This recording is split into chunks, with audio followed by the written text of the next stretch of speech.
Hey, what's going on, team? Welcome back to the channel. So we've actually been getting a lot of requests lately for how to kick higher, but more specifically, how to get a little bit more flexible so you can get your legs up to where you want to be kicking. So I will be the first to admit that I am not the most flexible person in the world.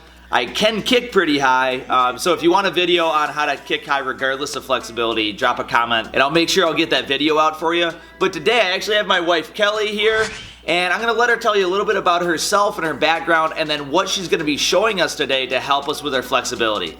Hey, also, it's Kelly. I have a background in flexibility in gymnastics and cheerleading, and I coached for many years, so I've gone through teaching a whole bunch of people how to be just a little bit more flexible. So we have 6 quick tips that we're going to go over on ways that anyone from flexible to not flexible to get your muscles feeling a little bit better so we can get those kicks up higher.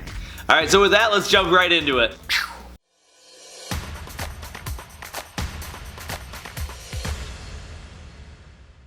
Alright, so before we jump right into the actual stretches, we want to make sure that before we do any sort of flexibility training that you're warming up first. So you want to get the blood flowing and get everything nice and warm before you start to stretch, because just like if you were trying to stretch a cold rubber band, something could snap and we just don't want that to happen. So make sure you're nice and warm before you go into any of these stretches.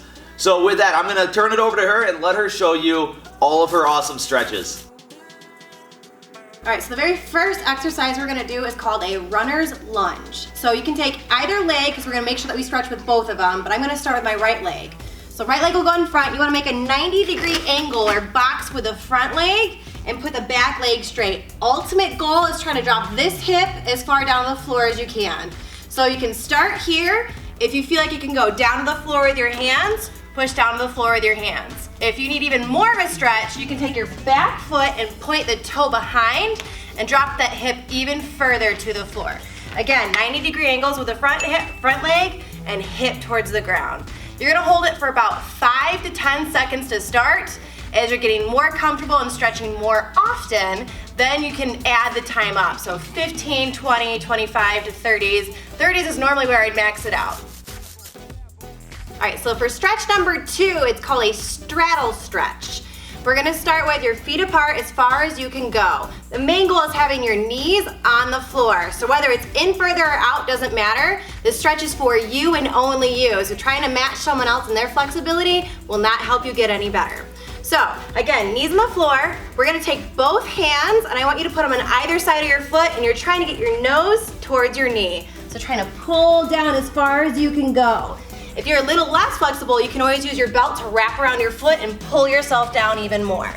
So we're gonna do on one side, you're gonna do the same thing on the other side, and then you're gonna work your way towards the middle. You wanna walk those hands out as far as you can go.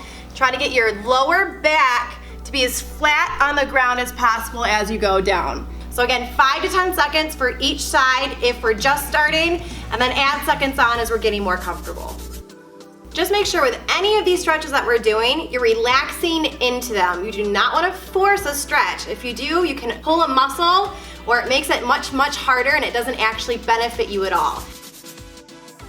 All right, so the third one that we're gonna do is called a roll through. So there's a couple ways what we'll do it, and I'll demonstrate both. But basically when we do this, we were stretching all of the stuff in our hamstrings, legs area, hip area. Really great stretch to do for kicking.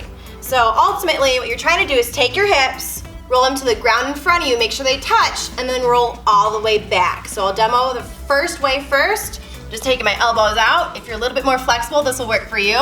Try to roll those hips all the way forward so they touch, and then all the way back. If we're not as flexible, which is totally fine, and where most people start, you're gonna take your hand on either side of your leg, try to lift your hips off the ground, walk all the way forward, and then walk all the way back. And again, this is a great stretch for range of motion for kicking.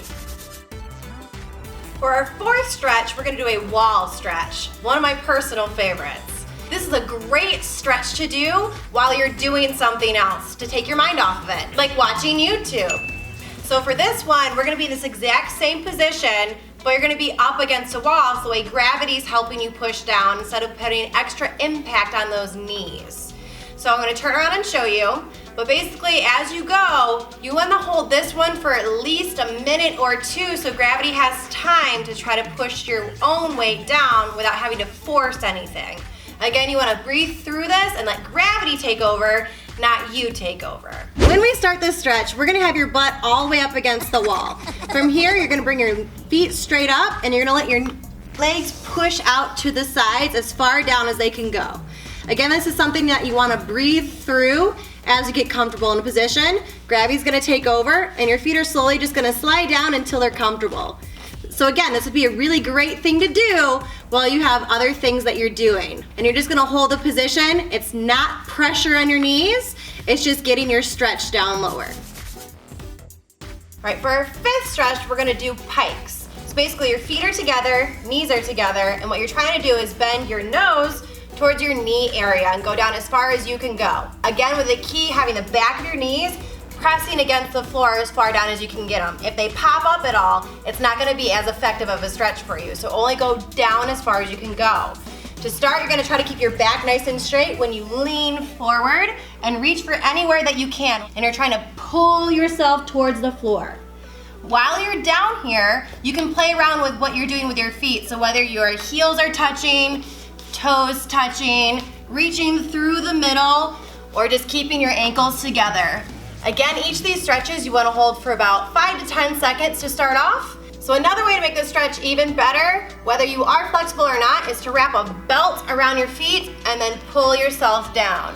When you use a belt, it's mainly for holding position, and it's not trying to force yourself into the stretch. Again, you want to breathe and relax into it. If you're forcing yourself, you could end up pulling a muscle, which will leave you out of kicking for quite a while.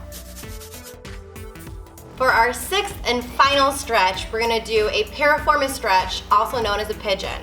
So this stretch focuses on glutes and moving your foot side to side, which is your piriformis. So we have two different ways we can do this. The first way is taking your front knee. In this situation, I'm going to start with my right, but as you stretch, you want to make sure you get it on both sides. So I'm going to bend my right knee over, and we're going to make a 90-degree angle with the front. My back leg can do two different things. The first thing is to push it straight back behind you. The other way is to pull this knee up and make kind of like a star shape with your knees. To get the stretch, you're going to feel it in this back area. You want to lean over the front leg. Now for you, you may have to adjust where this foot is. I would start at the 90-degree angle and work it around a little bit to make sure that you can feel it. So we're going to lean all the way down, and after about 5 or 10 seconds, go towards the foot side. Wait another 5 or 10 seconds, and then switch to the next leg. Hope these tips were super helpful. If they were, make sure you smash that like button. If you're interested if you're interested in seeing some more videos on this sort of stuff, make sure you subscribe, but also hit that bell icon. Otherwise, you might not see when those videos come out. But thank you all so much for watching. Have an awesome time training. Have a great day. We'll see you all in the next video. All right, peace.